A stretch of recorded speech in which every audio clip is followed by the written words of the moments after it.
Hello, Face. How's everyone doing today? Looks like Santa imbibed a little bit too much, turned over the sled. Hi, Kevin, Arena. Why, what's going on, Kevin? Hi, Hugo. Michael, what's going on for me to stay safe? Why are you worried about me? The new variant? Yeah, mutated. Yeah, okay. What isn't mutated in our world? So we have a red day. And boy, was the S&P tough because it looked like we were going to fail. And then in the last hour Friday, we pushed up, failed. So at least we're getting an understanding of what could happen to the market when the dollar turns. Jury's still out if this is just, showed this last week that we had a little throwover. I actually thought over the weekend that we would get one more low. I wasn't looking for a gap up. I don't know if anyone was. Congratulations. Yes, we have the conjunction today of, what is it, Jupiter and Saturn. So maybe that's the energy that we're seeing today. So, I don't think 1 day or 2 days is enough, but, in these markets, anything can happen last couple of weeks. So the only thing I was prepped for and prepped some of the traders I work with was this on Saturday. So before last night's open, I thought we could get a 3, and that happened Sunday night. See the 3, it's pretty classic. And along with equities, crude took it on the chin pretty good, almost really $3 break. And we'll see how much it can recover. It's already starting to recover. And, even, can I say it? Bitcoin is another 3 drive to a top formation on shorter term TFs. I was talking about this on Saturday. Darn it, keeps bouncing up on me. Man, that Bitcoin's been something, huh? Yeah. But look at this, Blake. So we had 1, 2, and then 3 right here. So, again, we're, it's trying to hold 22,000, but I'd be pretty careful about longs in anything. Well, yes. Huh? Yeah, and not only did it did a 3 drive into a big 127% extension. So Okay, cool. So a little confluence up there too. yeah. All right. So hey, I just wanted to say hello, but I'll hey, be buddy. here. I'll let you finish up. I mean, there is, if you didn't sell anything last night, I don't know what you do today. Okay, I don't think you step in and fade things, fade weakness right away. Yeah, In fact, it's we've already difficult. had recoveries, right, Blake? Yeah, I sold some dollar Canadian. I got hit on a spike at 129.25. I did not think I was going to get triggered. I woke up this morning, I'm like, whoa, I didn't think it was going to get there, but I already took it off. But the thing is yeah, what do you do from here? And Merry Christmas, Amir. How about that? That was his big trade going into the year end. Remember? Amir. Oh yeah. Being long the dollar Canadian. So yeah, he already got an early Christmas present. Yeah. So what is the reason, Blake, for all this red? Is it really just the variant of the COVID strain? Yeah, I mean, I was just reading, there is the variant under investigation is defined by a set of 17 mutations. Basically, it seems like that this mutation is more easily transmittable, and but not deadlier. It's just it's easier transmitted, which doesn't make the holiday season any easier, and it doesn't make the vaccine. The problem with the vaccine is, and this is something that I've talked in, I don't know if I've talked about it here, but I've talked about it with like the guys and gals in the chat room, and definitely my family. I because this is a pulmonary disease. I've always felt that it's going to end up being like it's like a flu, but a flu where every year, we get flu shots because there are mutations and variants. And so that probably, unfortunately, is going to be the same with COVID. I mean, it's going to mutate, and that's been kind of known the last 6 to 8 months that it will mutate, and that was the big fear. And this is not, when everybody was making like parallels to like polio or whatever, I'm like, I don't, because it was like I said, a pulmonary type of flu-ish.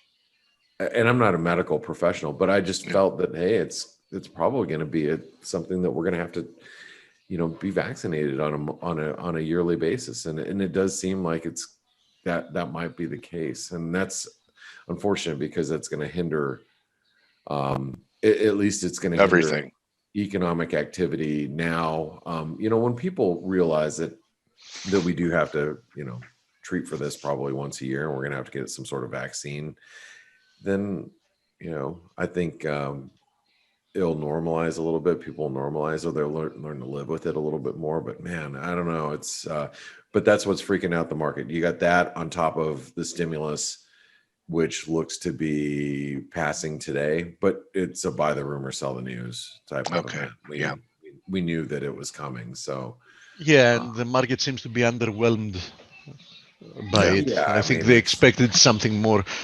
If I may interject, Blake, since you mentioned like the medical stuff before, for whoever is interested, I know that everybody reads like tons of articles, medical articles. Everybody's trying to become, a medical expert or whatever. I had an extensive conversation during the weekend with a doctor friend of mine. He's a great scientist, and what makes him really useful as a source of information is that before he actually became a doctor, he aced a degree in molecular biology in Cambridge. So, his first degree was molecular biology, and then he switched to medicine and became a doctor. So, he has a good understanding, of, how, viruses work and, all the underlying stuff. So he was telling me that, first of all, they now know, like with certainty, that immunity that comes from getting sick from COVID lasts roughly 2 months. And they're now certain like about that. So that means, you got sick with COVID, you have a short-term immunity, but that's it. And that sucks. And vaccines, they can't be certain yet. But from what they know so far and what they can assume is that they're going to be giving you an immunity that's going to be anywhere between 3 and 5 months. So basically getting vaccinated once per year is definitely totally insufficient.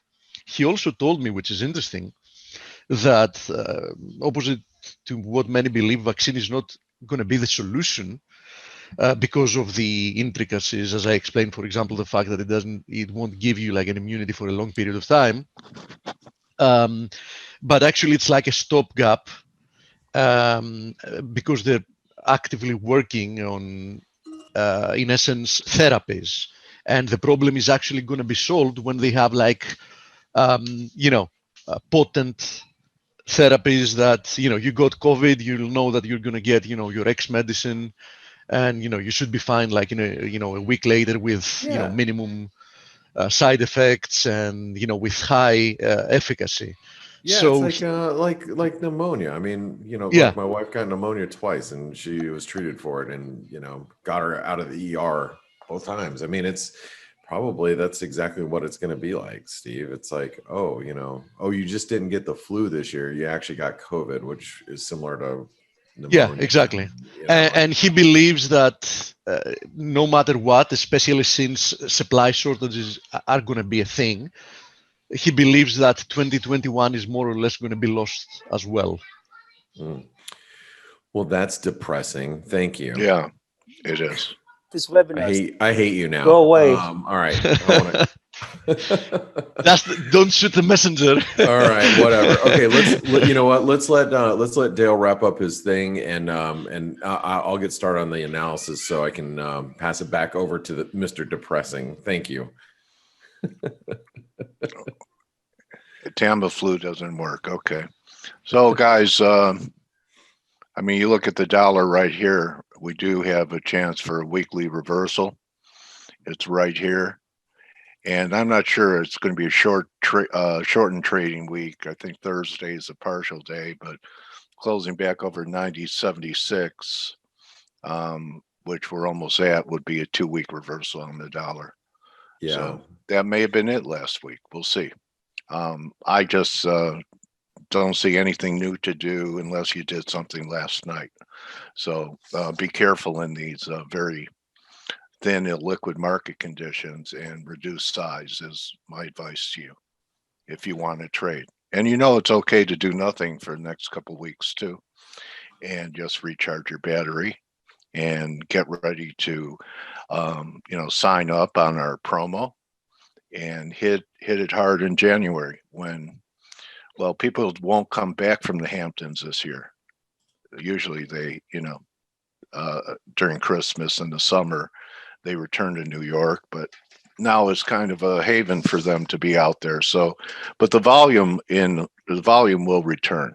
And if this is one thing I've seen over the years, that if this is the dollar is bottoming and the S&P is topping, that big money will engineer a rally to sell where they want to do it, and possibly in the dollar engineer another decline before the turn. So I've rarely seen important long-term turning points happen the last couple of weeks of the year, but this is kind of a different year, isn't it? So that's it. That's what I don't see today. Thanks, Dale. Well, but I'll tell you something. It's going to be, and I didn't know till I did research on it, but today's guest, Blake, Harold Malgrim, you ever hear of him? No, he served 4 presidents. He was with Kennedy and worked on the anti-ballistic missile. He was with 4 presidents, considered one of the 100 most influential geopolitical experts, and Yale, Oxford guy, and been around forever. Like it would take the whole interview to list all his accomplishments or his CV. But what attracted me after I had him booked, I went to his stream, and he was actually talking about what that there could be the big surprise could be huge dollar short squeeze, and I'm interested in what his narrative is going to be on that. So pretty interesting guest today, so you guys may want to stick around or check out the video later. Yeah, that's gonna be amazing. And I was just looking at his profile. It looks very, very, very much like this is going to be a very interesting interview. So that's great. And then we have Charlie Gasparino, January 8th. Woohoo! Yeah, so start. Awesome. Yeah, so trying to get Jim Rickards still. We'll see, but I'm looking forward to meeting Harold today. No, that's actually, it looks like a great interview. So you guys are in for a real treat today. All right, guys. Well, hey, I'm gonna go ahead and take over things, the screen here, and Dale, that's I'm actually Dale's putting together a really good lineup for you guys. Remember these interviews. Let me just say a couple of things before I start on some analysis here. Remember what we do for you guys here at Face. Don't forget it's free. I mean, you guys can listen in, and what our intentions are with this Face webinar is to offer you guys good analysis on a daily basis, and with hopes you'll eventually join the ForexAnalytix family. I mean, that's what it all boils down to. We have a great community of traders that we that we chat with all day long, and that use our technology and read our analysis. And but one of the things that we've managed to do over the last several years is bring you great content, analysis, and interviews. And Dale puts together a wonderful list of people, influential people in our community, traders. As you can see, like Charlie Gasparino, which is a huge personality in once CNBC, but now he's on Fox, right? Fox Business. Fox and writes for the New York Post. Yeah. Okay. And Charlie used to be a CNBC contributor, but he's been around since, since probably just before when I started trading in the mid 90s. So he's been around forever. And but Dale puts these together for you guys to enjoy and listen and get more of a great interview with somebody, rather than just, a few minute or a few second snippet or a minute snippet on, some financial news radio or TV, you can get a good interview with him here. So I hope you guys all appreciate it. And to show your appreciation, when you see Dale or our company tweet out something regarding, what's happening, do us a favor, retweet it. Or if you see us on social media, whether it's on Facebook or, Instagram or LinkedIn, share those events. We really do appreciate it, because we don't ask for a lot. And if you really want to support us, come be part of the ForexAnalytix family. All right, I'm done with that. Let's start with some analysis here, and just to parlay what Dale had been talking about as far as the dollar index. The dollar index, we had a nice snapback rally. We were, you have to realize we were at very key levels as it was. Now you had a couple events that have compounded the last, I guess over the weekend, that really has made it where the dollar had to react. And that is from the variants of the virus that are, that is mutated, that we've been talking about here, over the last few minutes. Then also, the stimulus deal, the stimulus packages, looks like it's going to go through today. And, Steve said it's underwhelming. I think most people expected it. It's probably a buy the rumors, sell the news type of event. Then you have, pretty downbeat talks for Brexit, which is, allowed for the cable to sell off quite aggressively overnight. I mean, look, we're down 236 pips overnight in the pound. I mean, that's a huge sell-off. So this has really, allowed for a snapback rally in the dollar index. Now, the question is, how far can we go? And that's what we're going to find out today. We're going to talk about some, key levels. And I was short the dollar Canadian. I was expecting, you guys know that between the Canadian and the dollar Mexican peso, looking for a squeeze higher in those. Amir came on, was it last week, Dale, where he talked about a week ago Friday. Yeah. And all of your analysis when you were talking about the dollar last week, you were telling people, if you want to bottom pick the dollar, the message of Canada holding up well in USD MEX was a sign to you that, you had a headwind of a weaker dollar, and USD CAD and USD MEX was not being really pressured as greatly as the dollar.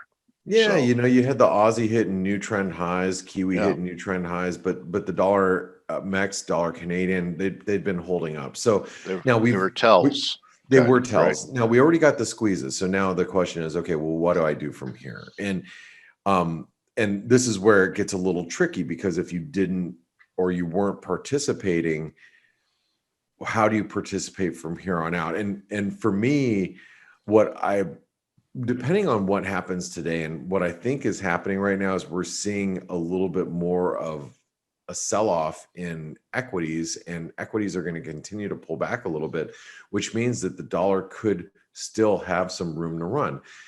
So what I'm hoping for here, and let's turn our attention to the euro. So you can see the euro, we have we have our uptrend line or our ascending trend line, whoops, basically in play right here, right?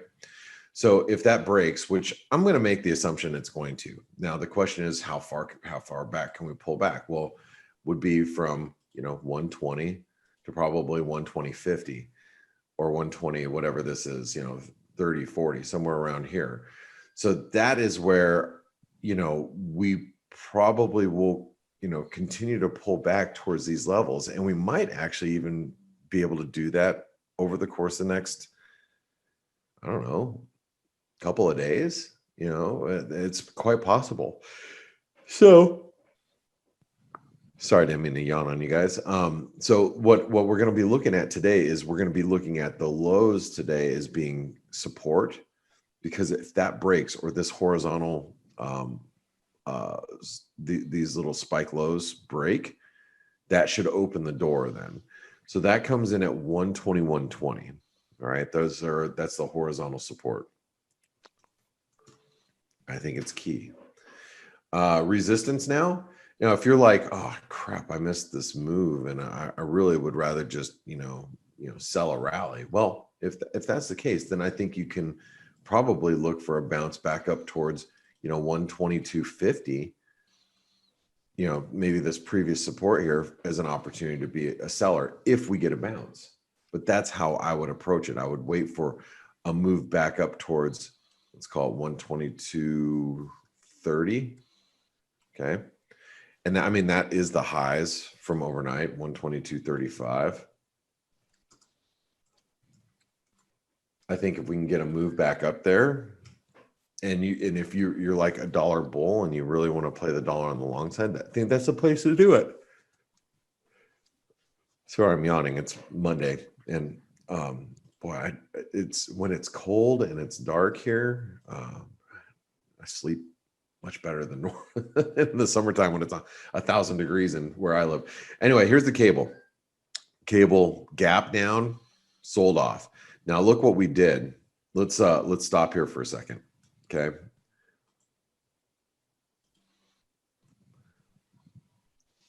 Notice this gap. Let me get rid of this. We're going to get rid of a few of these things. Nope. That's not what I wanted. Okay.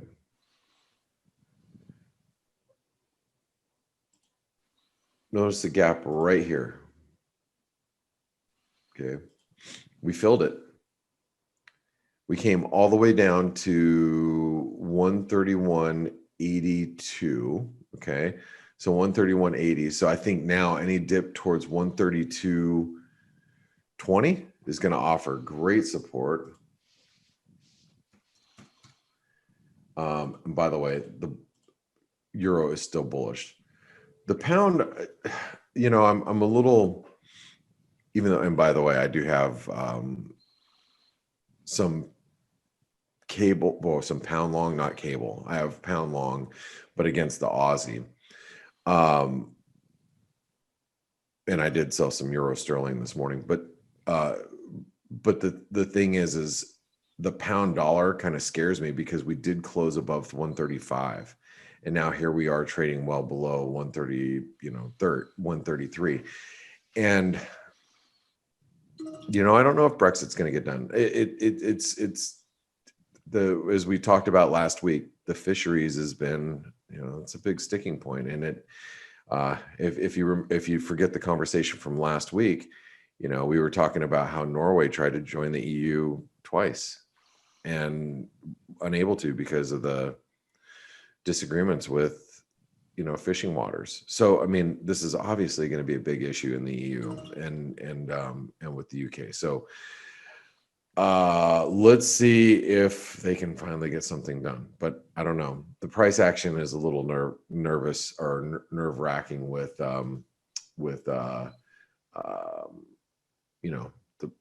what's happening in the sterling. I think resistance now, 133, and you can see the spike lows here on a 4-hour chart, right? So this would be 133.35. That should offer us resistance intraday. I'm going to put the bias back at range, as much as that, I don't want to, but the fact of the matter is we closed above 135 and then we slumped big time. So we're going to have to keep that at, range. The Aussie though, it's bullish. I know it's down 103 pips this morning. I understand that. But you have to realize that the Aussie is in extreme bullish territory, and any dip now down towards 74 cents, you have to use it as a buying opportunity. Today we went as low as 74.61. Okay. And I'm going to say that 74 cents and 74.60 are key support for the bullish argument. Okay.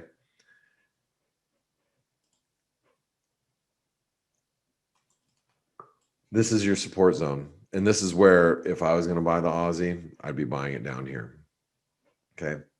Resistance. And you're going to, now you have people that are like, oh shoot, I want out of my Aussie dollars. So they're going to be selling on rallies, which that means they're probably going to be selling on, moves up to 75 now.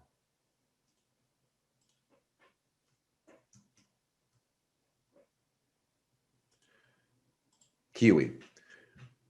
We dropped to, and Paulie called it on his European crossover webinar, which is exclusive for ForexAnalytix subscribers, that we'd hold 70 cents. We've had this support zone drawn for, I don't know, a long time, right? So remember, you have to stay bullish the Kiwi while you're above 68 cents. But for today, 70 cents is really critical. And if we break through 70 cents, we're gonna have a pullback. I mean, towards probably 69, 68.50, somewhere in this neighborhood. But for today, 70 cents is support and 70 cents is holding. And 70 cents is key. That's why I put an asterisk there. Resistance, well, any rally now back to 70 is probably going to find sellers.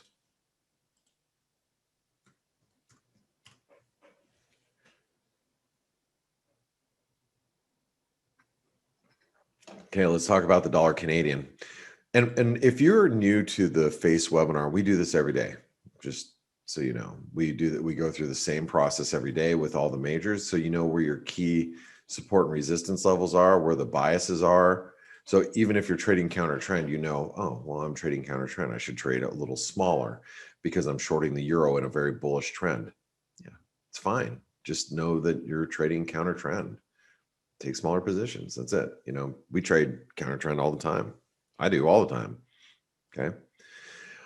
Dollar Canadian. So this is key where we hit today. I mean, that was obviously previous support comes in at 129.30. I sold it at 129.25. I did not think we were going to get there last night. I had no, when I got up this morning, I was like, whoa, I got triggered. Obviously we overshot it a little bit to 129.60. You'd be lucky today, in my opinion, if we got to 129.50 again. Okay.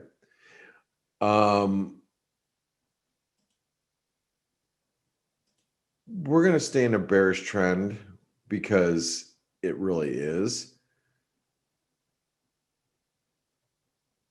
But that was your opportunity to short the dollar Canadian last night, was above 129. That doesn't mean we're not going to get that shot again, but it's, that's where it was at. Support is 128.35 now. And I think if you get even, close to 129, 129, 129.10, I think there's going to be sellers up there. Now, dollar Mexican peso, you guys know that it was the only one last week we had it on range, and it was unbiased as far as currencies go, major currencies, or against the dollar. That's because we made a higher low, right? So this is range bound, and this is the sell zone between 2070 and 2085.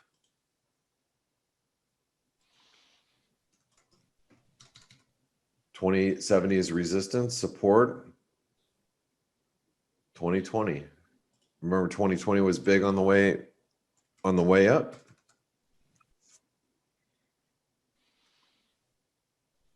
Okay. Swissy. Nice little squeezy out of the Swissy, out of the descending channel. Now resistance is at 89. Well, it's just, we're going to call it 89. Support at 88.05.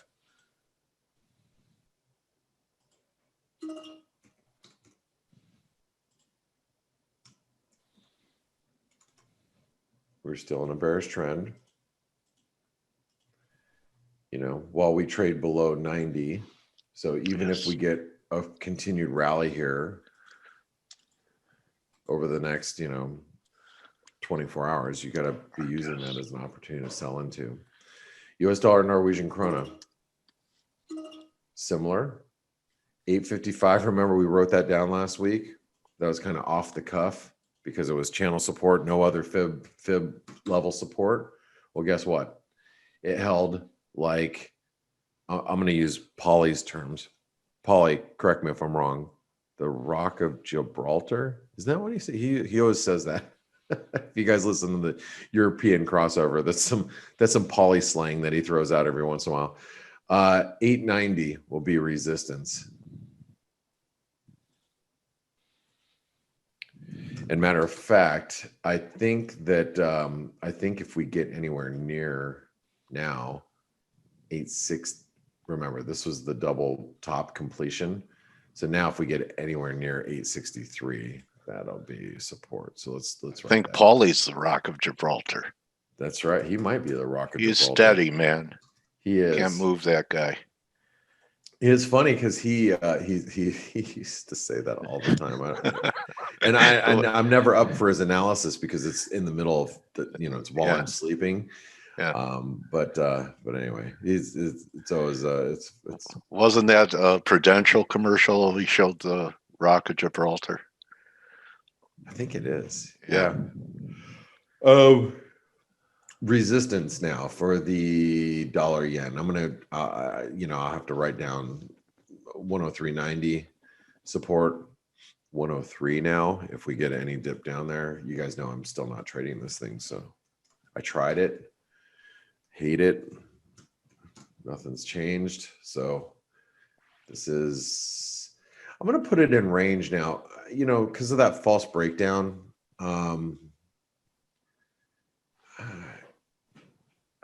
I'd be a little careful with the dollar yen. You guys know I'm not a big fan of it. So just let's go over to the dollar index. So the dollar index, we had a bear flag pattern going into the end of last week.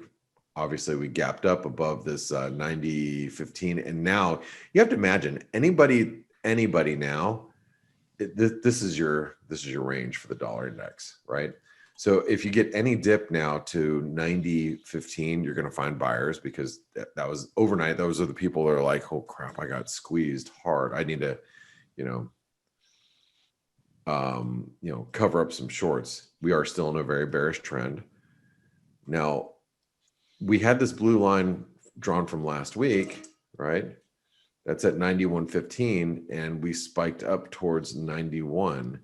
So 91.15 will offer resistance. We're probably in a range now between 90.15 and 91.15.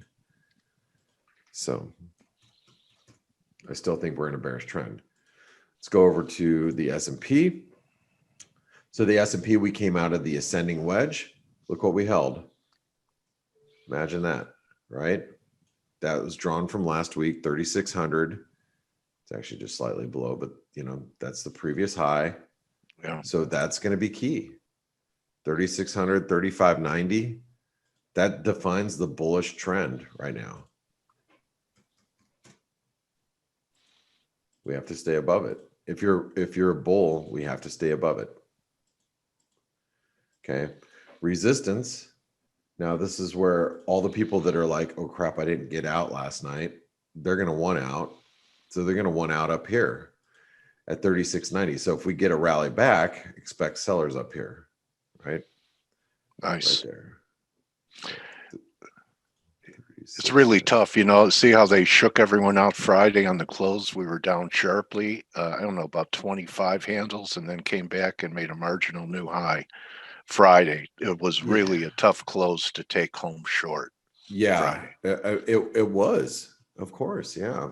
They don't make it easy for they don't. And the minute you turn your head, it happens. Yep. I agree with that. Let's talk gold really quick. And then I'm gonna turn it back over to you, Dale. But okay. Gold, interesting, right? Yeah. This is drawn from Friday, mind you. I'm gonna go ahead and move that over. We drew that out on Friday. We said, hey, if we break back below here, which was the inverted head and shoulder pattern, we negated it. Remember? Yeah. I said, hey, if we break back below there, which was 88 or 1880, we would dip back to the support, which we came pretty close. I mean, 1850 is now support. We're back above 1875. I mean, I'm going to venture to guess now 1900 to 1850. That's your range now, probably going into year end. So, and you guys can have fun with gold, and I'm going to leave it at range. I'm not going to put it back at bullish right now. Okay. All right, so your bias chart is finished. Here's your bias chart. So if you guys want to take a picture of it, go ahead. Dale, I'm really excited for the interviews that you have this week. I mean, you have Tracy. Yeah. Yeah, you have who else you have coming in this week? Peter from MCM, and Peter. Yeah, I've followed him on Twitter for many years, and he's a very good. He's a very, very good person to follow, but it's worth your time on Wednesday. You know what, Harold just sent me a DM on Twitter and asked me if I knew Tracy. Oh, and I said, well, I've been interviewing Tracy for years, and he goes, she's outstanding. So she is awesome. Yeah, Tracy's great. We had her on the Trader Summit. Our last Trader Summit, and she's always been a really big supporter of what we do, and so we're really happy to have her here. So all right, guys. Well, all right, Steve, Blake. Stelios, how you guys doing? Hello, everybody. We're good. Happy Monday. Happy Monday indeed. Christmas is coming, or holiday trading is here. We can see today, right? Yeah. And so how do you feel about this nice COVID shenanigans we got going on today? Well, for people who read our blog post, which was out late yesterday, and we tweeted it this morning again, I think we all agreed that there are quite a few risks in the way things were going, and I think they're starting to manifest themselves. So do I think, we buy the dip and we keep going? I don't think so. But again, I'm not a doctor, but I think the way things are going, it's not the way I would want them to go. Let me put it that way. I don't know what you think, Steve. Yes. Well, Steve just said next year, 2021 is lost. Yeah, the big extent. God, you're so bumming me out, Steve. I'm gonna go. You see? I'm gonna go. My wife was telling me the same. She was like, "Oh, you shouldn't have told me that." Yeah. Hey, actually, I'm gonna let you guys. Jokes aside, I'm gonna let you guys take over because I have to jump over to my trading office. Okay, go ahead, Blake. Webinar. Okay, thank you, Blake. Thank you very much. But hey, I wanted to say for those of you that I'm going to reiterate, we have 10 days until the first. We are going to have a New Year's pricing special for ForexAnalytix. That means that if you want to try out ForexAnalytix, do it right now because you get 10 days for $1. Because you can't try it when we're in our discount rate special, or what do we call it? You can't get a trial. You can't get a trial. So this is the time to try it. And yes, you have a few days of holidays, but if you really want to see what we're doing throughout the trading session, you know, you can jump in the chat rooms. Oh, Amanda's in there. She popped in there. There's Stelios just put in the bias chart. You can actually go through and see, oh, here's all the different charts that have been uploaded just, you know, this morning. Polly, Steve, you know, I've uploaded. Talk about one intelligence $1 gathering. max. Yeah. I mean, but if you want to see all the chatting that's gone on for the last couple hours, let's see. And this is Christmas week. I mean, there's nothing going on. I mean, obviously we had some activity last night, but you can see this is when I got up. Oh no, that was even then, before then. So somewhere, oh, I guess is right around there. Yep. So this is where I got up, somewhere around here. And this is all the chatting that's happened in the last 3 hours, 2.5 hours. All right. And that's on a holiday week. Our chat room is where it's at and where it's happening. So if you want to be part of what we do, it's $1. Try it out. And then, you know, even if you decide to do the light version for $19 a month and you're like, well, the chat room is not that important, but I want to, you know, I like the technology and the alerts and, you know, my app going off and getting analysis that way, then it's $19, you know, so try it out. All right, guys, I'll let you take over now.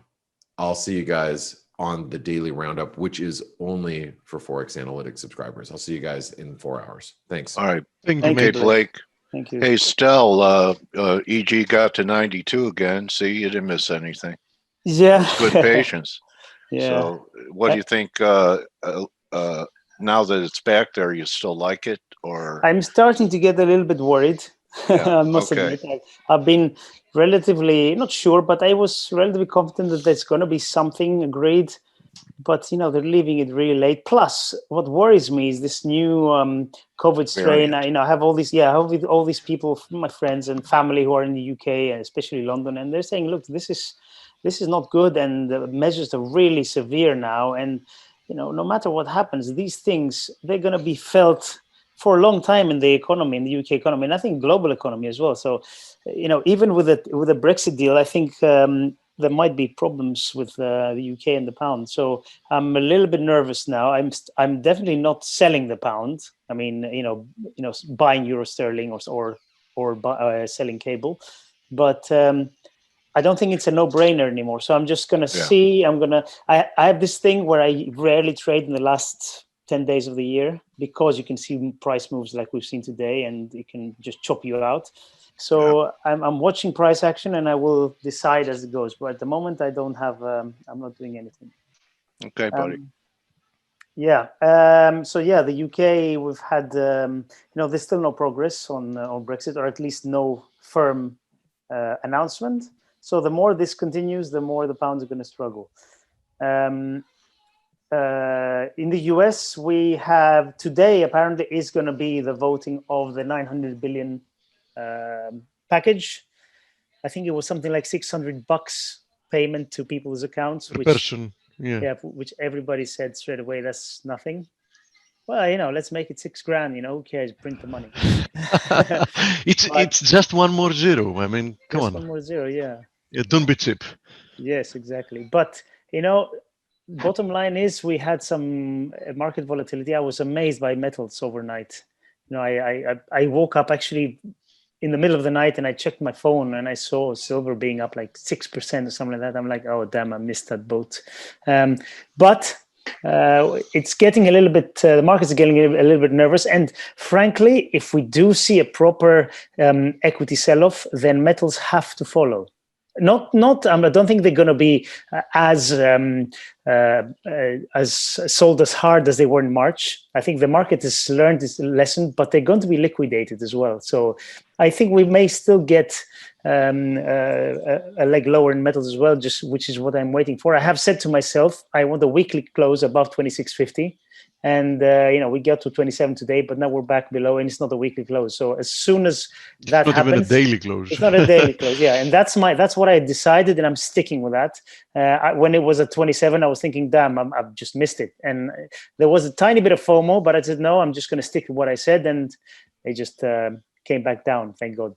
But overall, I think we're going to continue to see awkward price action going into year end, and let's see. We outlined all these dangers on our blog post, all of us. Blake, you, me, and Andre, and whoever else, Greg, whoever else wrote. But I think we're far from being in this bliss of risk on, nothing matters in the world. We're all going to be great.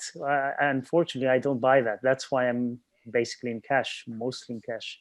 Yeah, although it doesn't really matter what we buy, it's what the market. What the Fed buys. Yeah, it's what the market thinks the Fed is going to buy, actually. Yeah. Because, if you have the Fed on the other side of the trade, yes, or any central bank for that matter, it's not an easy trade to take, right? No, don't fight the Fed. Don't fight central banks. Yeah, that's why I love metals, because in essence, you're not fighting the Fed. you're actually going along with it. Yeah, exactly. And, they say don't fight the Fed. That's, I never go against that. The Fed always wins, and the central banks, they will win. They will get the asset price inflation that they want. End of story. How do they get it? Which direction, or not which direction, which path do we take? Okay, that's different. But I just feel that, we were saying this late last week, we're saying everybody now knows the dollar is going to hell, equities are going to the moon, and, end of story. So I kind of agree. I think in the medium term they are, but in the short term, I think we're in for a few surprises. Otherwise, that was really, this reversal today was, caught me a little bit by surprise by the severity of it. But, buy the dip brigade is still here. They're trying to bounce. And of course they are. And they will keep trying. Otherwise, we had no data today, nothing. And I think there's very little data this week. Not that it matters. And I think even if we had, I don't think the market would really care about data. It only cares about, Yeah, I think everybody's just waiting for Christmas and the holidays and just to take a few days off, and I think we all need it. And as I wrote on the chat room this morning, I think everybody should be really, really careful. There are great opportunities to make loads, just like we saw this morning. Look, the intraday move in silver was what, 8%? Yeah, quite amazing. Amazing opportunities, but amazing opportunities to get burnt. So my advice is, pick very carefully. Yeah, volatility is always a double-edged sword. Exactly. Pick carefully, downsize, have your stops in stone, and be very careful. And good luck. That's it for me. So, as you said, Stelio, quite interesting moves. Yeah. Now, from a technical perspective, I actually jumped for a minute, like in the chat room, to mention the stock indices, although the stock indices are obviously not the only markets that are moving. That's more than clear. But for me, it's quite important, since risk is always in the forefront, especially now that policymakers move everything based on risk on, obviously. So when I jumped on the chat room, we were more or less at the lows of the day. And what I actually showed is that in the short term, the S&P had indeed incurred technical damage, but at the same time, the Nasdaq had not broken down yet. It was actually testing, this confluence of supports here, and the same thing applied to the DAX. Different type of formation, but more or less same type of deal. So the DAX was like, testing a key area of support, but it hadn't broken down. So since that happened, we've actually seen a rebound. We've seen more or less a pullback in everything that had happened prior to that. So for the time being, what remains the case is that the DAX has not incurred any real technical damage, not even in the short term. Yes, it's selling off quite strongly, but it hasn't broken down. The same thing applies to the Nasdaq. And the S&P is actually trying to crawl itself out of the hole it had dug, trying to get itself back within this ascending wedge. Now, having said that, admittedly, there are a lot of elements of a possible short-term reversal today. And, we said multiple times that, sooner rather than later, we should see all the recent trends reverse. for a period of time, most likely a short period of time, because everything was really overdone. So, although admittedly, I expect the trends of 2020 to continue in 2021. Nothing can move in a straight line. So the question is, is today the first day of, this type of a price action? We had some, let's say, fundamental triggers. As mentioned before, one of them was the realization that COVID is far from being over. We got the new strains in England that are like 70% more contagious. We got at the same time a relief package that was, the minimum expected. So that didn't help either. That might be the beginning as a fundamental, trigger to this type of a move. So what happens from here? And, most importantly, how do we confirm? As always, today is a Monday, first day of a week, which is a good thing. I mean, it's a good day to, actually see some type of a change in gears. But, what's the first thing we need to do is wait for daily closes. Because, for example, you could have drawn 3 different conclusions today just by looking at precious metals, for example, right? Precious metals were all over the place. They were like flash crashing at some point. They were first of all, they were really much higher tonight. Then they were flash crashing a few hours later. Now they've more or less stabilized. So, what happens from here?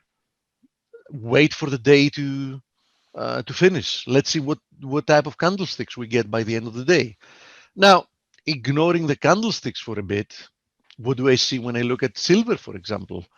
Right, this is the 4-hour chart, but it's the same type of information I have on the daily. Just looking at the 4-hour chart, it helps you see the formation, a little bit larger, so a little bit better. The only thing I see on this chart for the time being is that we got the market flash crashing after testing a nice horizontal support resistance area, but it fell short of breaching through the triangle we've broken through, right? In essence, we more or less retested that area and we're rebounding from there. So technically speaking, has something changed here for silver? In my opinion, no. The answer is it hasn't. Having to do with gold, here's the 4-hour chart. Here's the 4-hour last candle. If you look at it on the daily, you'll notice that what happened so far today is that looks like today's lows are critical across various instruments. Yeah, is that we tested, initially we were testing this channel's resistance. We got rejected from there. We then flash crashed to a horizontal support resistance area. We're now more or less unchanged on the day. So has anything changed here? No, there is still a very good chance that we found a low a couple of weeks back when we traded down to 1760.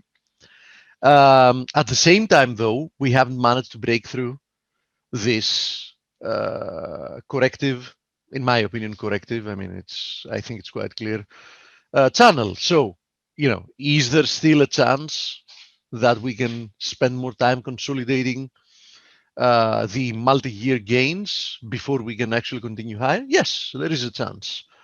As I've said multiple times, I'm not going to be selling any of the metals. I just want to be a buyer. I don't want to be a seller for no reason.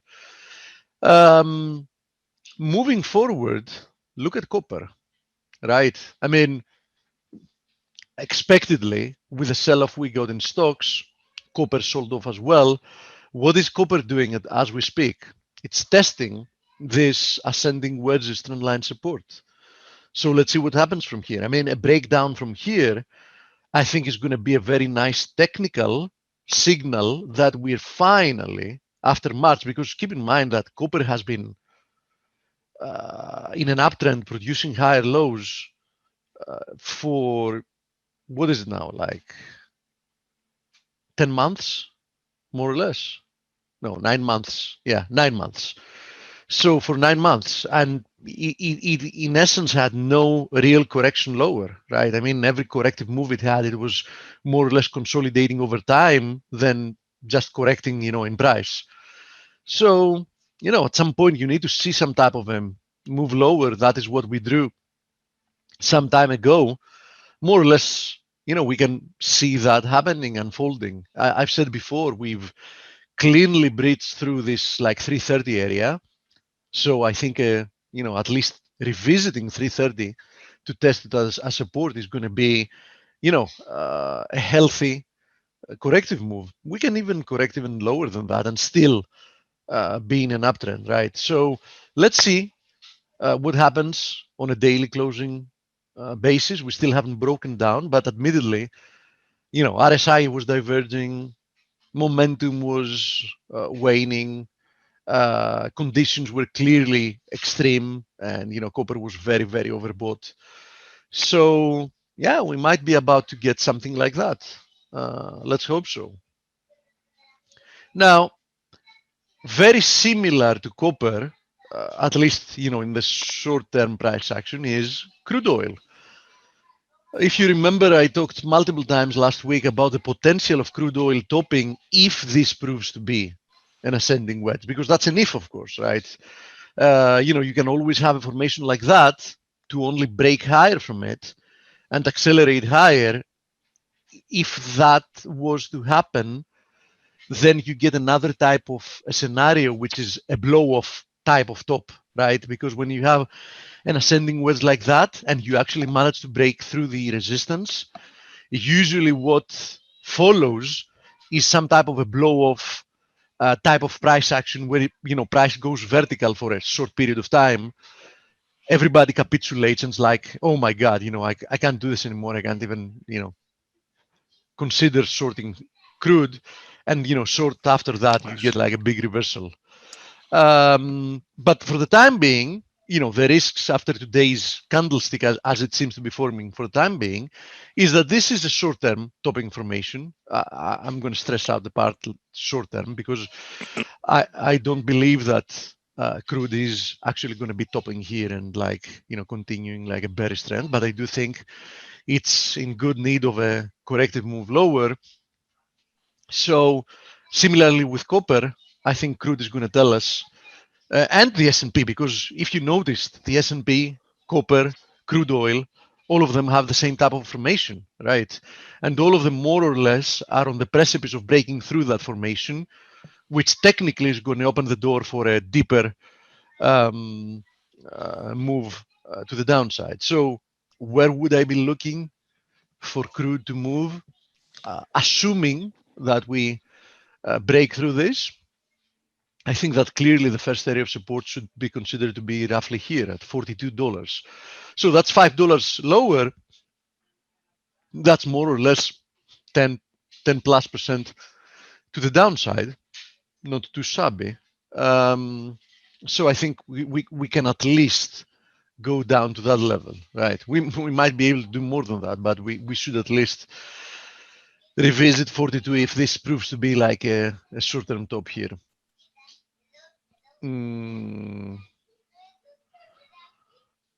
let me check some of your questions. Needless to say, by the way, you're not going to be surprised to find out that the Kiwi has a similar formation, right?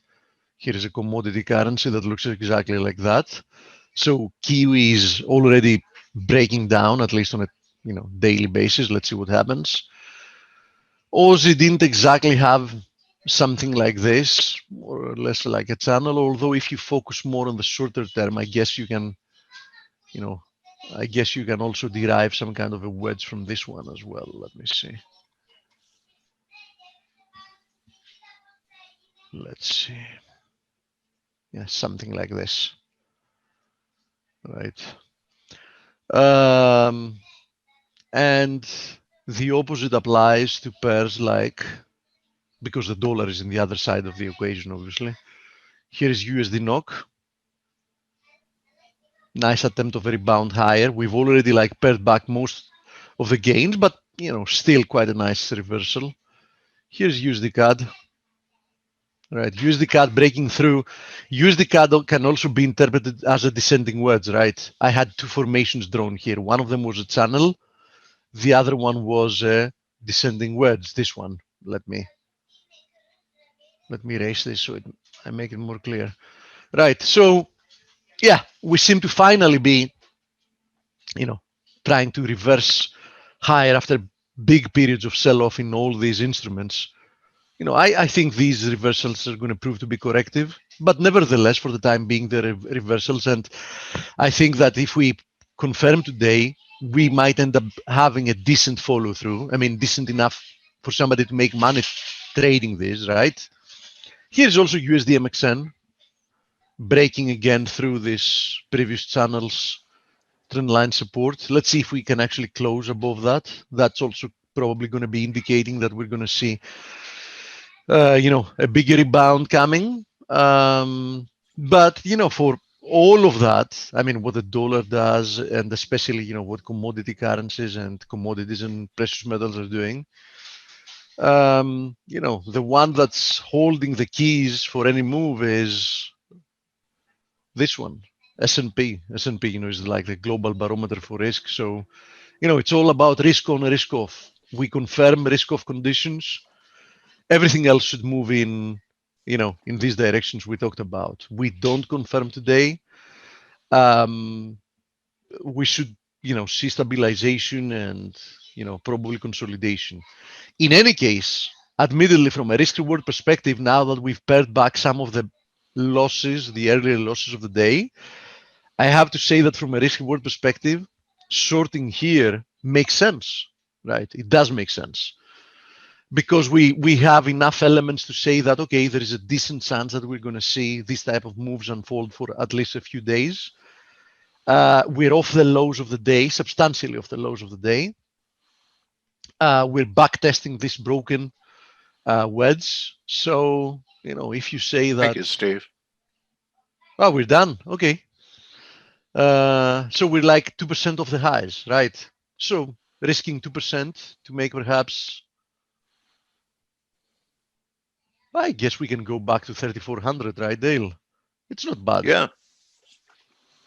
It's not bad. Everything, and yeah, short-term some trade. people are even talking 34 and then another launch. So we'll see. Yeah. Day okay. at a time. So enjoy the interview. And as I said, I think today's an interesting day. So let's see what we get by the end of the day. Okay. Thank you. Nice work, Steve. Welcome to Phase Herald. I am promoting you to a panelist, and with your illustrious career, it's not much of a promotion. Welcome to Phase Herald.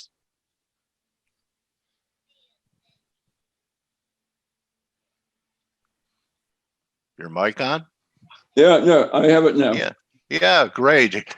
Harold, it's really great to meet you. It's an honor to meet you. And my pleasure to meet you.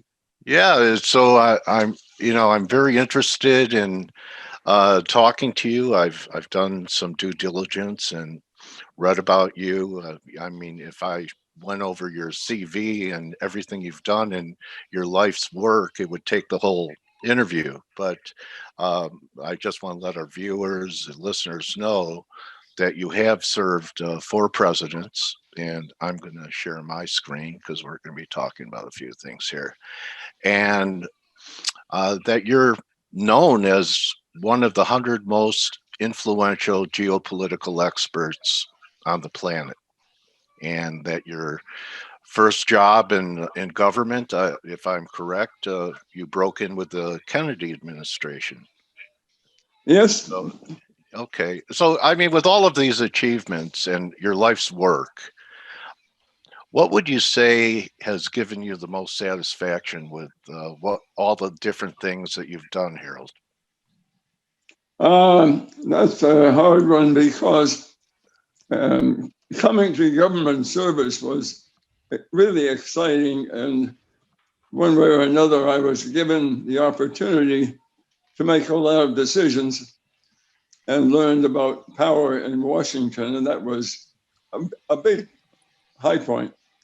But in subsequent years, when I decided I was tired of bureaucracy, I began to work with CEOs of really big companies.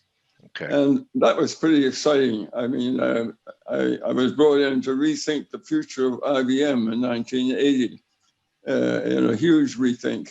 They didn't follow my advice, but it was exciting. And I worked with one of the world's biggest manufacturers, actually for decades, Toyota, on its worldwide deployment.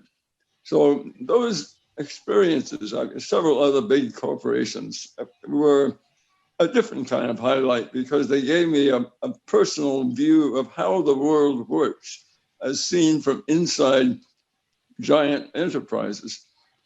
And since then, I've been brought in for work with sovereign wealth funds. And that was pretty exciting. Like, how do we deploy money in this confusing array of public and private business? So I don't know which was the most exciting. I'm trying now in my later years to kind of roll it all into what have I learned, and talking to you is part of this process of what have I learned. I appreciate that. A new institute has been created in my name. I'm showing it right now, Harold. I'm showing it on screen right now. Yeah, the Melbourne Strategic Institute. Yeah, right now it's headquartered in Switzerland, but we're gathering some pretty formidable people from different countries who are, let's say, thinking with me about where the world is going in the next 2 or 3 decades. So where technology will take us, where digitalization will take us. So okay. I'm using all this experience to look forward now. Yeah, I mean, for me to look 2 or 3 days forward is long term. Yes, Steve. Dale, if I may interject, since Mr. Malmgren had also had the experience of working for so many years with Toyota, perhaps he's also the right person to ask what his opinion is about Tesla when you get to that. You can do it now. So go ahead, Harold. EVs versus combustible. Yeah, Toyota was a model of comprehensive organization of machines, people, logistics.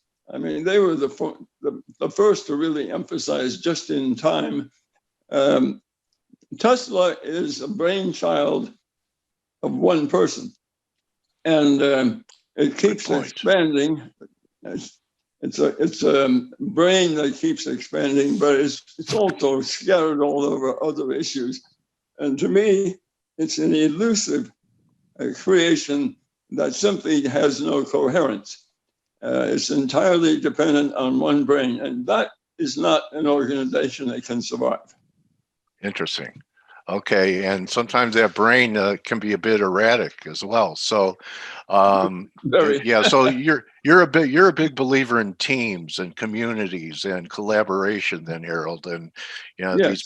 these people that want to be autocratic, whether it's in government or business, they are at a disadvantage because they only have one brain, 2 eyes, rather than collaborating with people to get the views. I call it intelligence gathering.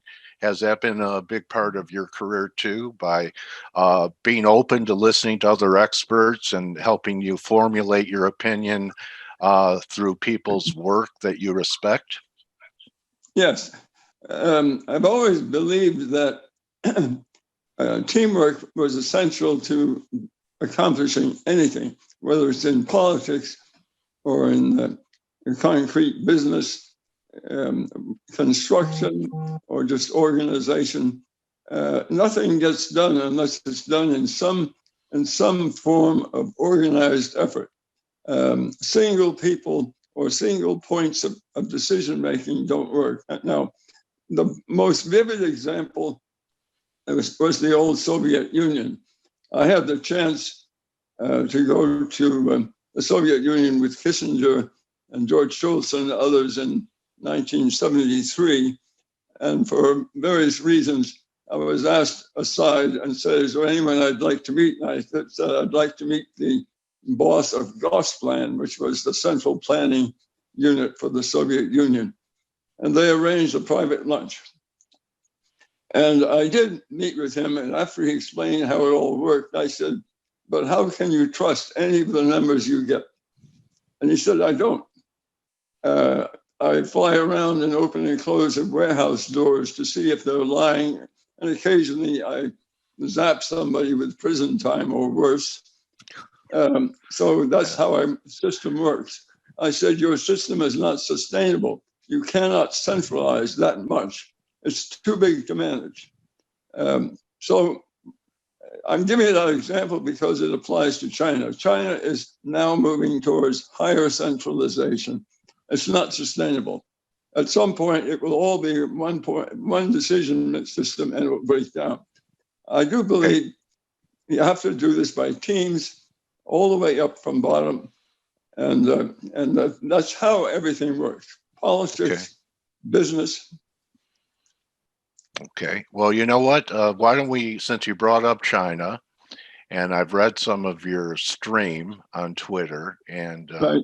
you do have some beliefs that, everyone's talking about China's ascension, the yuan or some other new currency. But what really caught my attention, Harold, was this tweet here. Is an historic dollar short squeeze coming soon?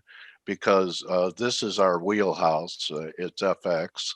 And, I've said to people, no one can come up with a bullish narrative for the dollar. Everyone's talking about what the Fed has done and deficits, and we've been talking about the death of the dollar. I'm no spring chicken. I'm in my mid to late 60s, and the dollar is still here, although it's been under pressure, a lot of pressure this going into the end of the year, and we're getting a pretty good bounce here. So what's your thinking behind a dollar short squeeze? Is it going to be based upon risk off of asset deflation, where people just go to the dollar as a safe haven?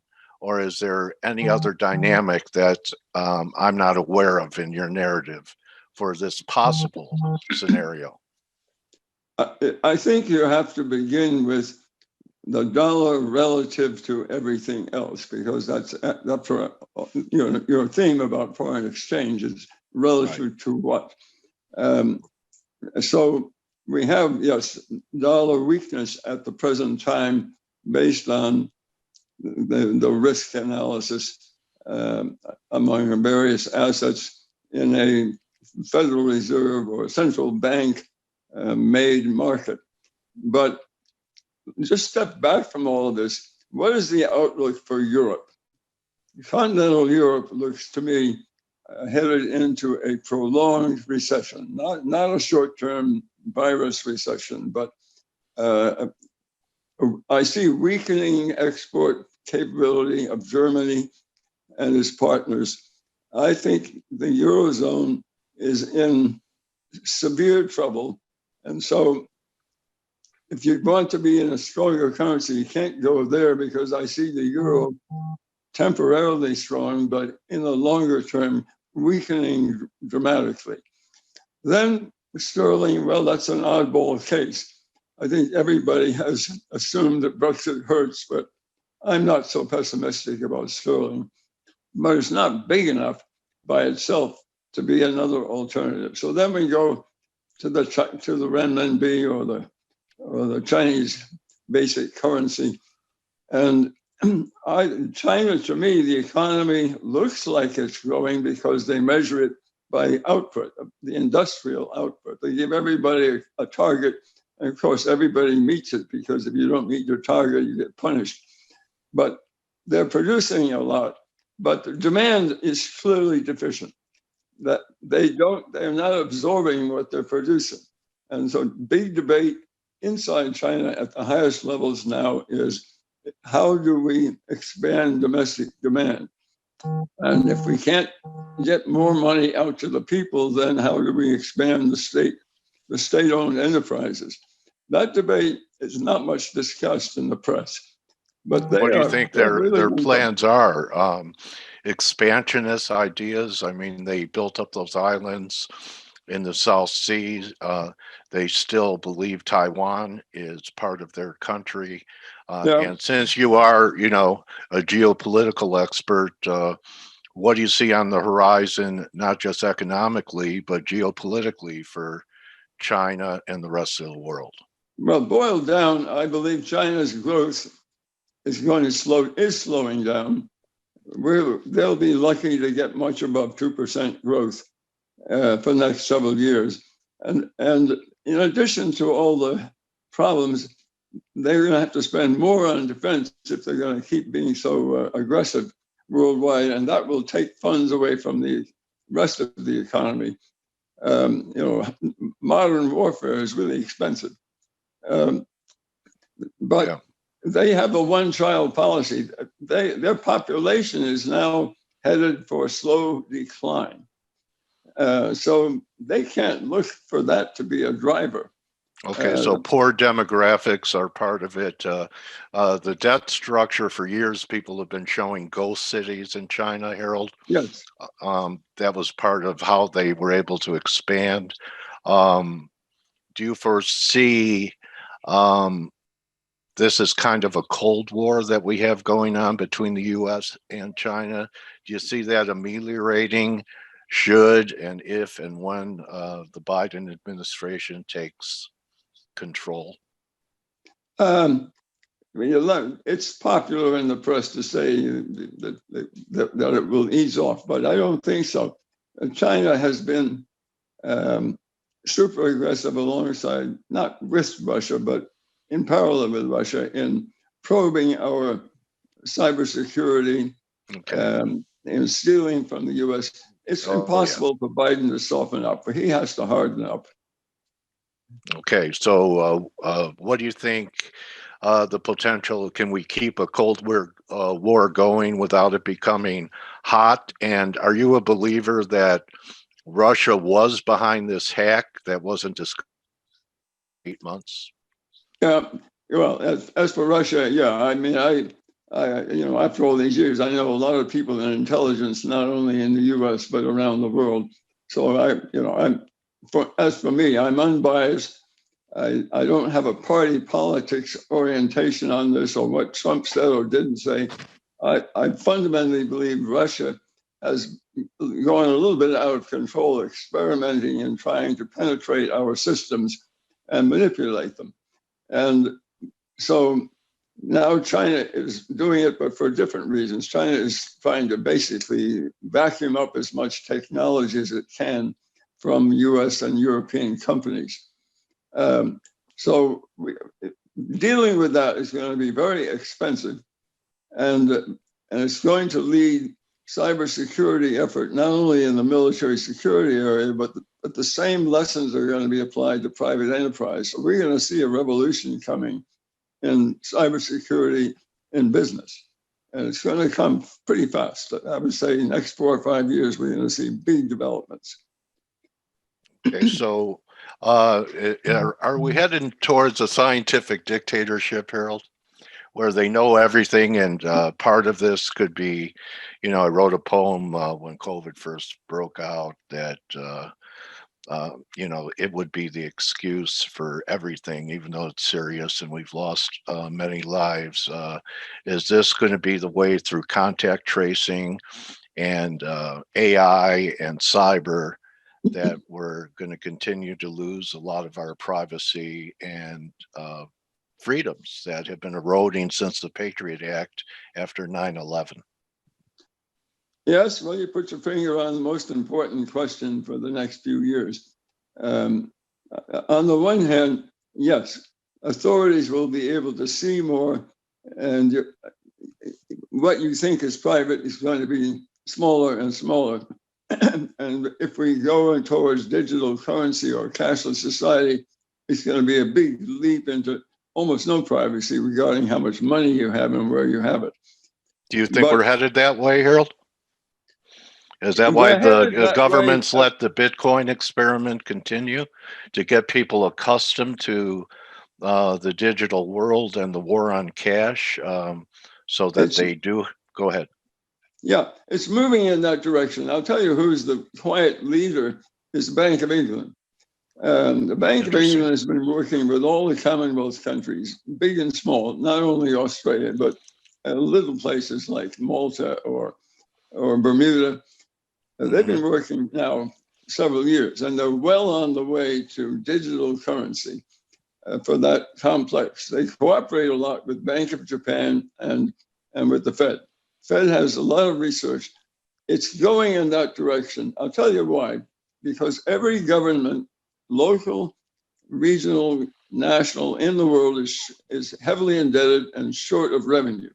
And they're all looking for, is there some way we can tap all that liquidity that's running out there but doesn't seem to reach ordinary people? Can we do it other than through higher taxes? And the answer is, yeah, you can get at everybody's account. So that pressure is going to build and build. It will end up with crushing Bitcoin in favor of national currencies. However, there will be pushback. And there's where this, whether the market economy can work or not depends on how strong the pushback is. What I fear is we've allowed too much concentration at the top. So we're becoming like the oligarchy of Russia.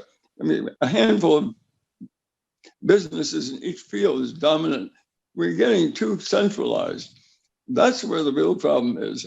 So the battle with digitalization is going to be about oligarchies versus governance broadly.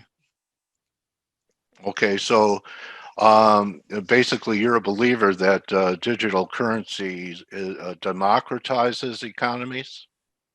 No, it probably allows people at the top to run everybody's affairs. I'm very afraid of where it's going, but I don't see the counter pressures because the oligarchies or the highly concentrated companies in the U.S., let's say, seem to be just thriving passively on making money without thinking where this is heading. Okay.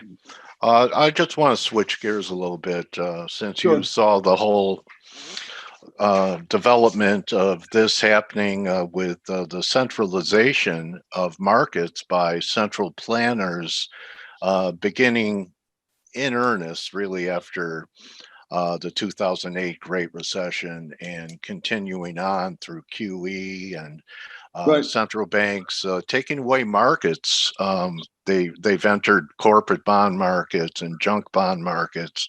Your view on the Fed and whether or not it's going to lose its grip. There are some senators challenging Fed powers. What do you think the future is for the Fed, Harold? Well, everybody in the foreign exchange markets is keenly interested in that question. I think the Fed has already lost control, starting with Bernanke, this open-ended flooding of the market.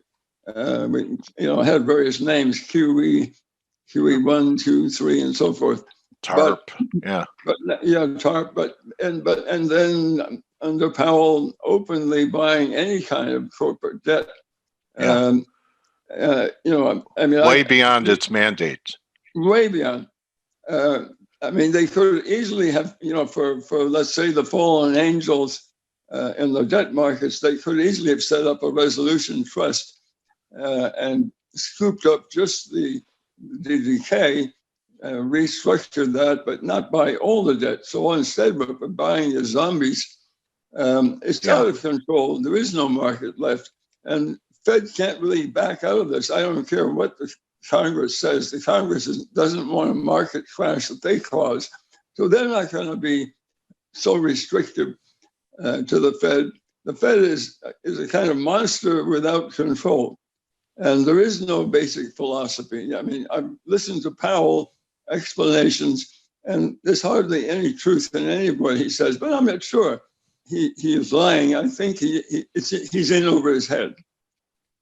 Okay, so Paul's in over his head. A lot of people are drinking the Kool-Aid, Yep. And, I have to talk about that. I've been around the markets for over 4 decades myself, Harold, and I've never seen a crash with a recovery occurring at such a rapid pace.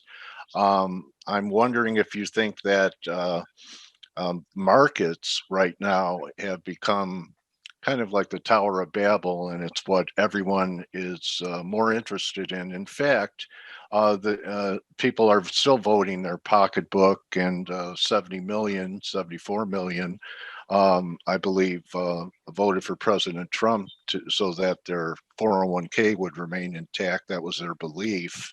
And they didn't like the fact that higher taxes would come with Biden.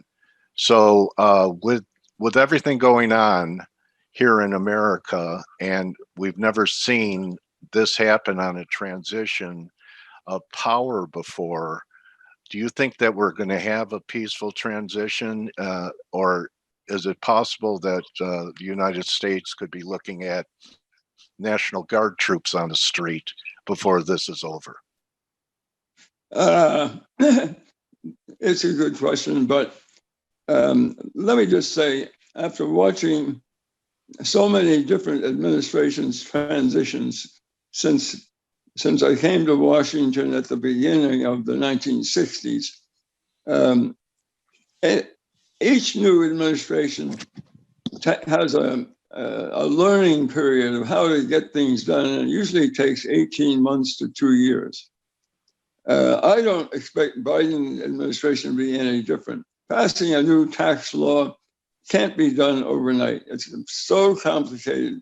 Rewriting, I worked for the Senate Finance Committee at some stages of my life. It's just so elaborate. So many different people are involved, so many lobbyists, so many lawyers. I don't expect dramatic change.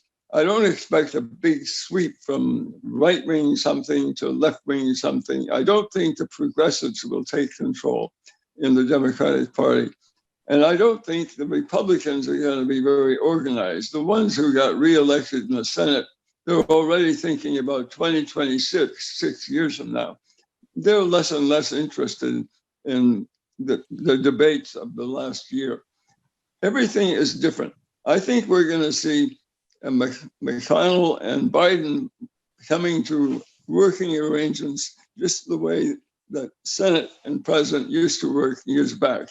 Sure. Remember Tip O'Neill and Ronald Reagan would have a drink together. I think McConnell likes Biden and vice versa. That's just an old relationship. They'll go have a whiskey in some hidden place and work things out.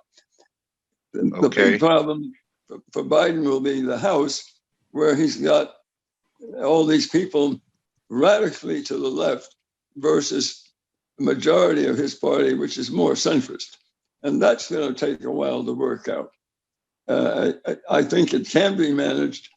And the way they'll do it is they'll use the House Appropriations Committee to squeeze each individual progressive. If you remember the House, you got to get money for your district. And that's when the Appropriations Committee can turn off the tap if you're not cooperative. So, but that all takes time. So I don't see sudden, abrupt, big change. I see, transition that takes time. The markets are too focused on something dramatic happening tomorrow morning. It's not going to be that quick. It's going to be more like next year and the year after.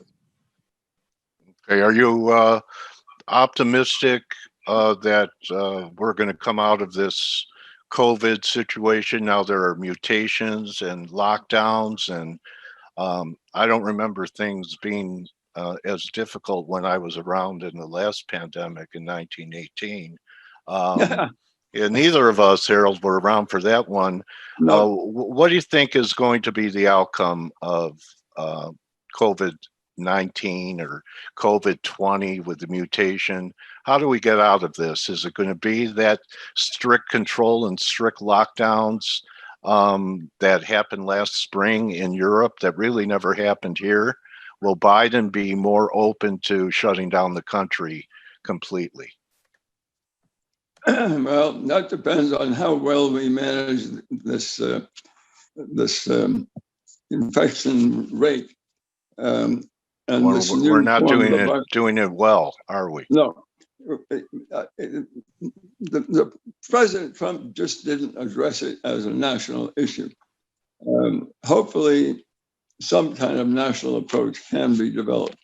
But in my view, since the virus really began to get a grip, my view was very simple. We're not going to have a V-shaped recovery because if the labor force is being restructured, a lot of people who were working in Manhattan are now going to be working from home.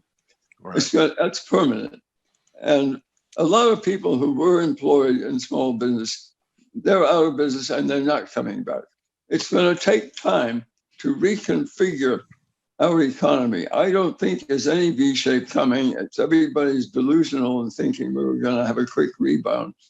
We are going to have a slow climb and a reconfiguration of where we make things, where we work, and how to manage the permanently unemployed. And that number is going to stay big.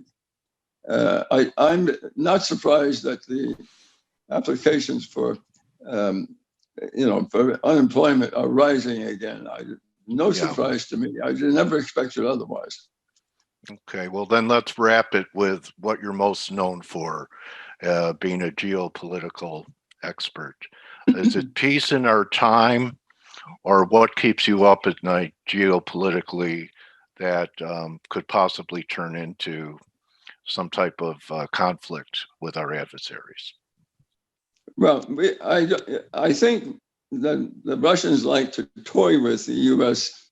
here and there, but they're not going to have direct firefighting with the U.S. because they fear overwhelming defeat.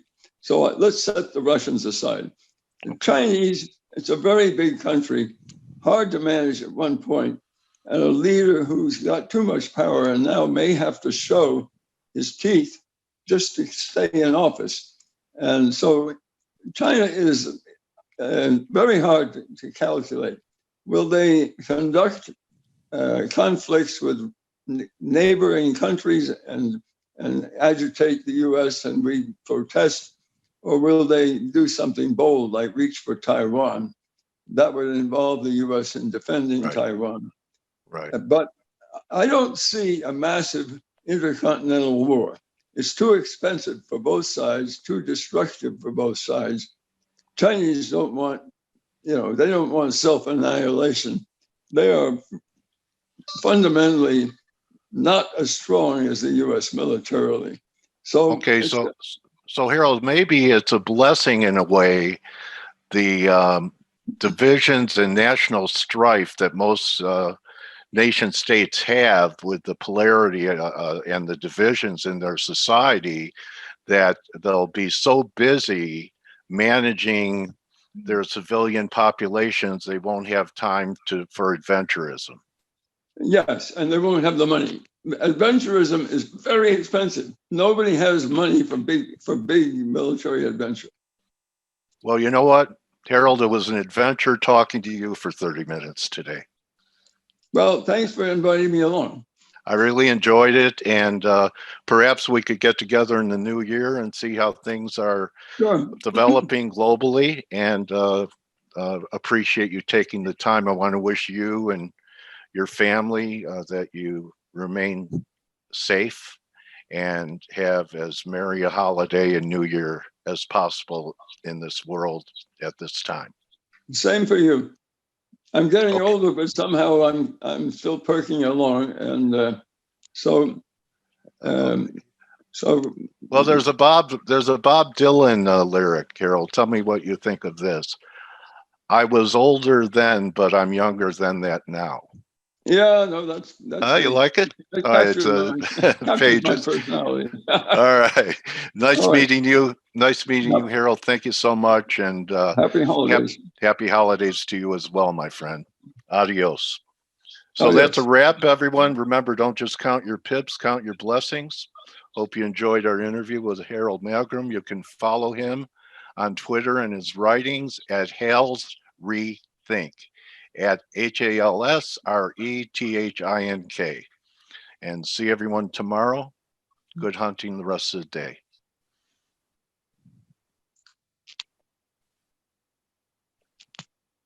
Okay, where is it?